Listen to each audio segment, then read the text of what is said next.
साया, एक रहस्य की परछाई। एपिसोड 5, सच का रिकॉर्ड। रात के सन्नाटे में हवेली की दीवारों से अब भी वो चीखें गूंज रही थीं। आरव का दिमाग बुरी तरह उलझ चुका था। माँ की मौत, तहखाना, वो डायरी और अब ये टेप। डायरी में लिखा था, टेप वही बताएगा जो जुबानें छिपा गईं।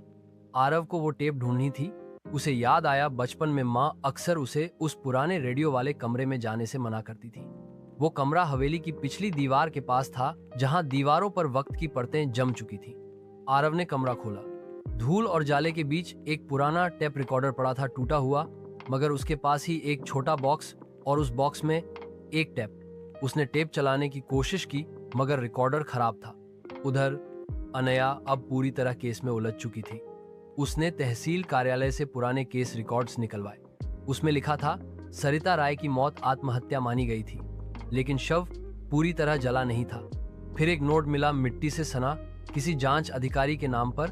जांच बंद की जा रही है, आदेश ऊपर से है। अनया चौंक गई। ऊपर से? किसका आदेश था? हवेली में। आरव रिकॉर्डर ठीक करता है और टैप चलाता है। टैप से आती है एक महिला की हड़बड़ाई हुई आवाज, शायद उसकी माँ की।